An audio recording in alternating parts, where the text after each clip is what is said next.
Good morning, everyone. I'm Dr. Asim Hussein. Welcome to today's presentation on dialysis complications. I'm glad you could all join us. Today, we'll be exploring the common challenges and issues that can arise during dialysis treatment.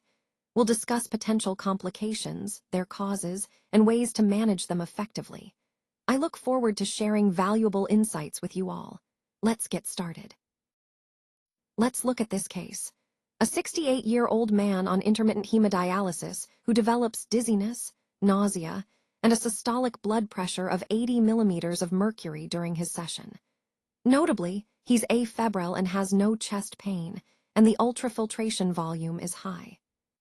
The key points here are his symptoms, dizziness and nausea, combined with low blood pressure during dialysis, which suggests a drop in intravascular volume.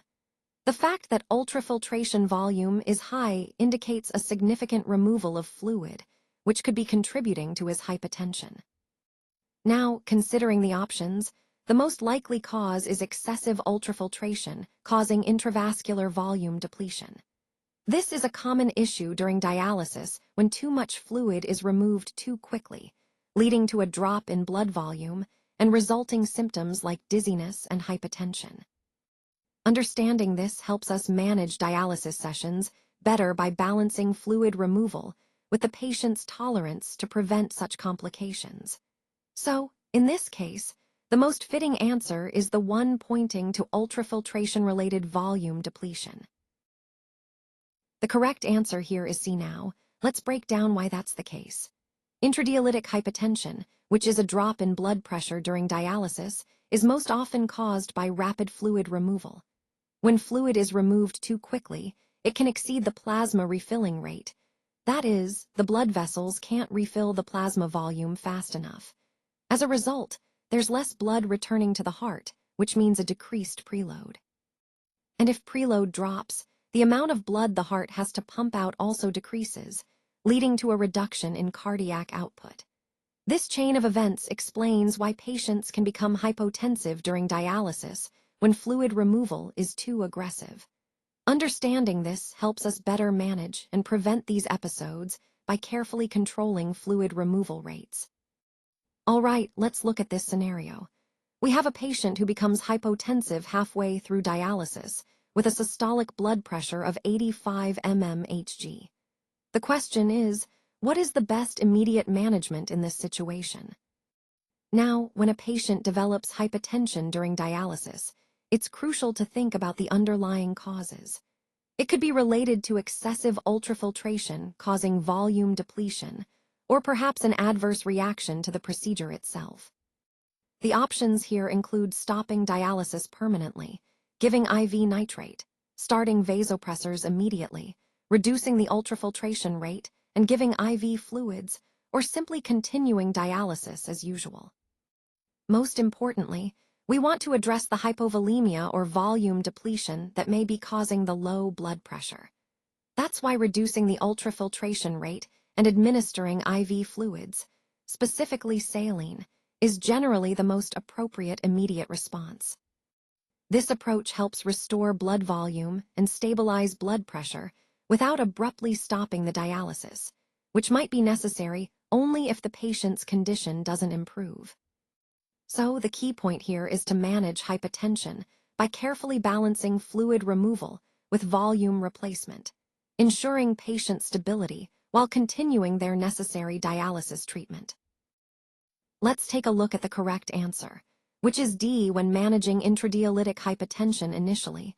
The first steps are quite straightforward but very important. The key is to reduce or even stop ultrafiltration temporarily, because excessive fluid removal can contribute to the drop in blood pressure. Next, positioning plays a critical role, so placing the patient in the Trendelenburg position, where the head is lower than the feet, can help improve blood flow to vital organs. Additionally, administering IV isotonic saline is often necessary to restore volume and stabilize blood pressure. It's also important to note that vasopressors are not usually the first line of treatment unless the patient is in shock and not responding to these initial measures. Overall, these steps are about quick, effective interventions to stabilize the patient before considering more aggressive options. This approach aligns with the overall goal of safe and effective dialysis management. Let's take a closer look at this scenario. We have a 42-year-old man undergoing his first hemodialysis for severe uremia, with a very high urea level of 45 mmol/L. Almost immediately after starting the dialysis, he develops symptoms like headache, nausea, confusion, and even a seizure. These symptoms are quite serious, and they point towards a rapid change occurring in his body during the procedure. The key here is understanding what could cause such acute neurological symptoms in this context. Now, among the options, one stands out as the most likely culprit: a rapid fall in serum urea causing cerebral edema. This phenomenon is sometimes called dialysis disequilibrium syndrome. Essentially, when urea is removed too quickly, it creates an osmotic imbalance between the blood and the brain. The brain's cells adapt more slowly to these rapid changes, leading to water influx into the brain tissue, causing cerebral edema. That explains the neurological symptoms, including headache, nausea, confusion, and seizures. So, the critical concept here is that rapid removal of urea can disturb the osmotic balance, leading to cerebral edema and neurological complications. This highlights the importance of carefully controlling the rate of urea removal during initial dialysis sessions, especially in patients with very high urea levels. Understanding this mechanism helps us prevent such adverse events and ensures safer dialysis practices. The correct answer is B now. Let's talk through this a bit more. Dialysis disequilibrium syndrome, or DDS, occurs when there are rapid osmotic shifts during dialysis. This happens because of sudden urea removal from the blood. When urea levels drop quickly, water moves into the brain tissues, leading to cerebral edema. This is especially common during a patient's first dialysis session or when urea levels are extremely high to begin with. The key point here is that rapid changes in osmolarity can be dangerous, and understanding this helps us prevent complications like DDS. So, always be cautious with the rate of urea removal, particularly in new or severely uremic patients. All right, let's talk about the best approach when planning the first dialysis for a patient with very high urea levels. The key concern here is minimizing the risk of dialysis disequilibrium syndrome, or DDS, which can occur if urea is lowered too rapidly. Now, looking at our options, the most appropriate strategy is to start with short, low-efficiency dialysis sessions initially. This approach allows for a gradual reduction in urea levels, giving the brain and other tissues time to adapt and reducing the risk of cerebral edema associated with DDS. In contrast, going straight to high-efficiency dialysis could cause a rapid shift of solutes, increasing the danger of DDS. Other options like aggressive ultrafiltration or hypertonic saline are not primarily aimed at controlling urea levels in this context. And of course, avoiding dialysis altogether isn't feasible when the patient needs it.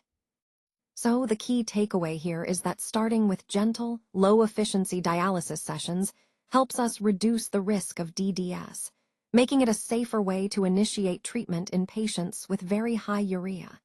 It's all about balancing effective clearance with patient safety.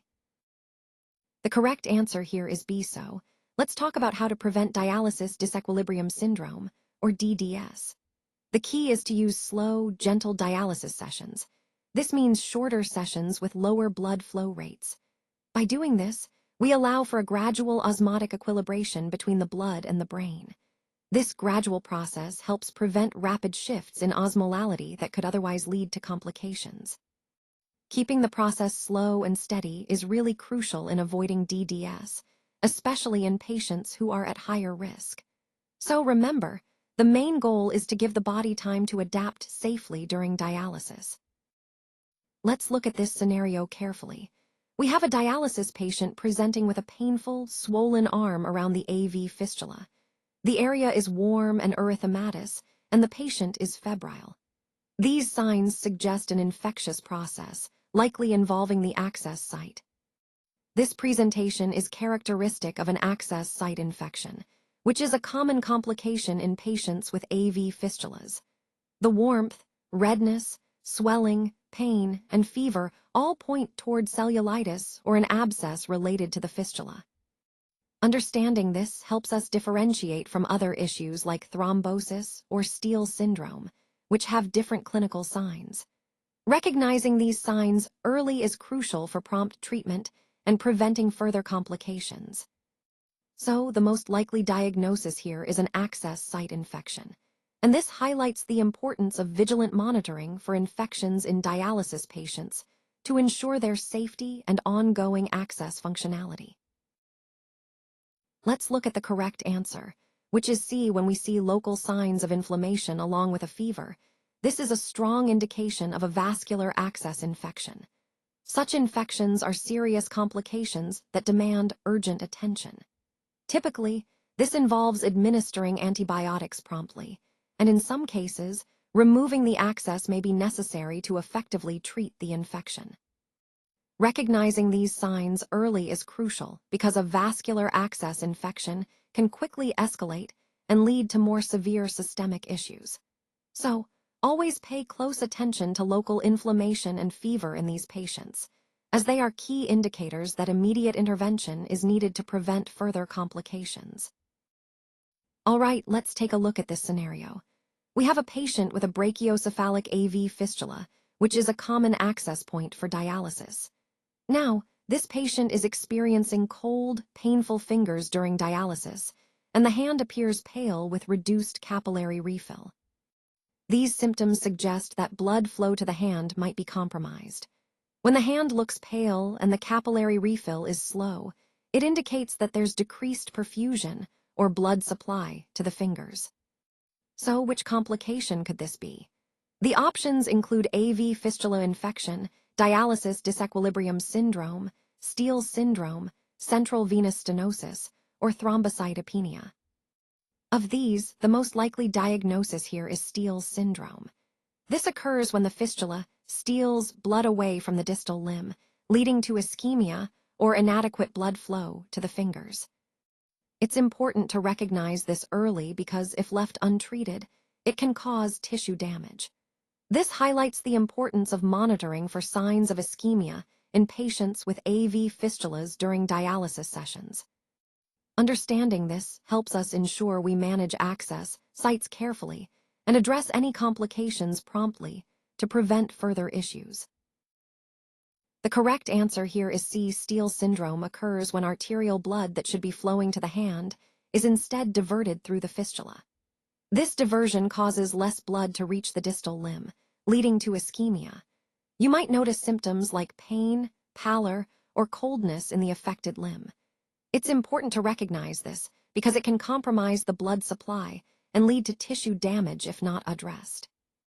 This concept ties back to our overall discussion about vascular access and ensuring proper blood flow. Understanding the signs of Steele syndrome helps us better manage and prevent complications in patients with fistulas.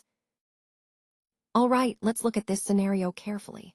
We have a patient who's on dialysis through a tunneled catheter, and shortly after starting the session, they develop fever and rigors.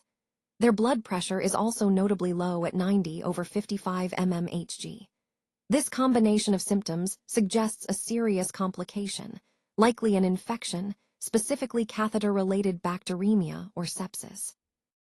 Now, considering the options, the most critical step here is to act quickly to control the infection and prevent further deterioration. Giving oral antibiotics alone isn't sufficient in this acute setting because we need to cover a broad range of potential pathogens and start treatment promptly. Continuing dialysis without addressing the suspected infection could allow it to worsen. Removing the catheter immediately without antibiotics might seem like a quick fix, but it's not the best initial step without proper antimicrobial coverage. We need to start empiric broad-spectrum IV antibiotics to combat the infection effectively. Obtaining blood cultures is also essential to identify the causative organism, but antibiotics should be administered as soon as possible to stabilize the patient. Lastly, treating with antihistamines is not appropriate here, because the primary concern is a suspected bacterial infection leading to sepsis, not an allergic reaction. So the most appropriate next step is to obtain blood cultures and start IV broad-spectrum antibiotics. This approach addresses the urgent need to control the infection, stabilize the patient, and guide future management based on culture results. The correct answer here is C. When we suspect dialysis catheter-related sepsis, it's crucial to act quickly. First, we need to obtain urgent blood cultures to identify the causative organism. Starting IV antibiotics promptly is also essential to manage the infection effectively. However, whether we remove the catheter depends on a few factors. These include the specific organism involved and how the patient is responding to the antibiotics. Some organisms might require immediate catheter removal, while in others, we might try to manage initially with antibiotics and monitor the response carefully. This approach highlights the importance of rapid diagnosis and tailored management in cases of suspected catheter-related infections, which is a key theme in our overall discussion on infection control and patient safety. Let's consider the scenario. A septic ICU patient with acute kidney injury who is hypotensive and on vasopressors. The key here is to choose the most appropriate renal replacement therapy given these critical conditions. Intermittent hemodialysis, or IHD, while effective in many cases, can cause rapid fluid shifts and hemodynamic instability, which isn't ideal for a patient who is already hypotensive and vasopressor dependent. Peritoneal dialysis is gentler and maintains more stable hemodynamics, but it's often slower and may not be sufficient in critically ill, unstable patients like this one. Continuous renal replacement therapy, or CRRT, is designed specifically for hemodynamically unstable patients. It provides slow, continuous removal of fluids and solutes, helping to maintain stability without causing rapid shifts. No dialysis until the patient stabilizes might seem reasonable, but in this case, the patient needs ongoing support for kidney failure. High-efficiency hemodialysis is typically used for rapid clearance, but can be too aggressive in unstable patients, risking further hemodynamic compromise. So, considering the patient's instability, vasopressor dependence, and the need for gentle, continuous support, the most suitable choice here is CRRT. It aligns with the overall goal of providing effective renal support while maintaining hemodynamic stability. The correct answer here is C now. Let me explain why. Continuous renal replacement therapy, or CRRT, is designed to remove solutes and fluids gradually over time. This slow and steady process makes it much better tolerated, especially in ICU patients who are hemodynamically unstable. These patients often can't handle rapid shifts in fluid or electrolytes, so CRRT offers a gentler, more controlled approach. This ties into our overall theme of tailoring renal support to patient stability, ensuring we provide effective treatment while minimizing additional stress on their cardiovascular system. Let's take a moment to review the overview. Dialysis complications are quite common, especially during the initial stages of treatment, when the body is still adjusting. They can also occur during aggressive ultrafiltration, which is when we're removing fluid quickly, and with catheter-based access, which is often used for long-term dialysis. These complications can range from minor issues to more serious concerns, so it's important to be vigilant. Understanding these common problems helps us manage and prevent complications, ensuring our patients have safer and more effective dialysis experiences. Recognizing the patterns and causes of these issues is essential as we aim to improve patient outcomes throughout their treatment. Let's talk about intradialytic hypotension, which is actually the most common complication we see during dialysis sessions. This happens when blood pressure drops too low while the patient is on treatment. The main cause of this is rapid ultrafiltration, which is the process of removing fluid from the blood, happening faster than the plasma can refill from the surrounding tissues. When this imbalance occurs, patients can experience symptoms like dizziness, nausea, or even cramping. To manage intradialytic hypotension, the first step is to stop ultrafiltration immediately. Administering IV saline can help by increasing the blood volume quickly. Additionally, placing the patient in Trendelenburg position, where their feet are elevated higher than their head, can promote blood flow back toward the heart and brain, helping to stabilize blood pressure. Understanding and managing these dialysis complications is crucial because they can significantly impact patient safety and treatment outcomes. Recognizing the signs early and responding promptly can make a big difference in patient well-being during dialysis sessions. Now, let's talk about dialysis disequilibrium syndrome. This condition usually occurs during the first dialysis session or when there's a very high level of urea in the blood. It can cause symptoms like headaches, confusion, and in severe cases, seizures. The underlying mechanism involves cerebral edema, which happens because of osmotic shifts.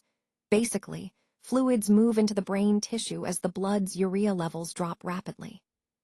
To prevent this, we recommend slow, low-efficiency dialysis, especially during that initial treatment, to allow the body to adapt safely.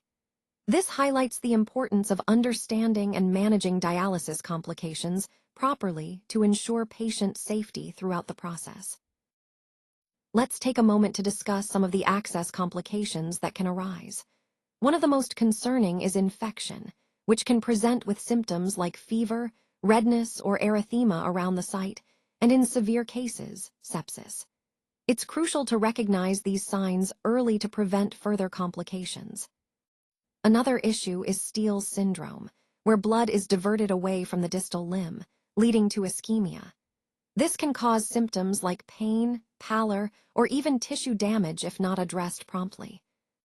Thrombosis is also a significant complication, characterized by the formation of a clot within the access. When this happens, you'll notice the loss of the thrill or bruit that typically indicates a functioning fistula or graft, signaling that the access is no longer patent. Now, shifting gears a bit, let's briefly touch on dialysis-specific complications. These are often linked to the access problems we've just discussed, but can also include other issues like hypotension, electrolyte imbalances, or infections related to the dialysis process itself. Understanding these complications helps us manage and troubleshoot access problems effectively, ensuring our patients receive the best possible care. Let's go over some key pearls for managing dialysis patients effectively. When you encounter hypotension, always think ultrafiltration first. It's often a sign that too much fluid has been removed, so adjusting the rate can help stabilize the patient. Next, if you see neurological symptoms combined with dialysis, consider DDS, dialysis disequilibrium syndrome. It's a serious complication caused by rapid shifts of solutes, so early recognition is crucial. If a patient develops a fever during dialysis, the most common cause is catheter sepsis until proven otherwise. Always suspect infection and act promptly to prevent worsening. A cold, painful hand during dialysis suggests Steele's syndrome. That's when blood flow is diverted away from the hand, leading to ischemia. Recognizing this early can prevent tissue damage. Finally, in a shocked patient, continuous renal replacement therapy, CRRT, is preferred over intermittent hemodialysis because it's gentler and provides better hemodynamic stability. These pearls highlight how important it is to tailor our approach based on the patient's presentation, ensuring safe and effective dialysis management. Thank you so much for your time and attention today. I really appreciate your engagement and interest in what we've discussed. This is the final slide, but it also marks the beginning of applying what we've learned. Remember, the key points we've covered highlight the importance of understanding the core concepts and how they connect to the bigger picture. Whether it's implementing new strategies or refining existing ones, the insights we've shared are designed to help you move forward confidently. So, I encourage you to take these ideas, think about how they fit into your own work, and continue exploring and learning. Once again, thank you for being part of this session. I look forward to seeing how you apply these concepts in your own projects and initiatives.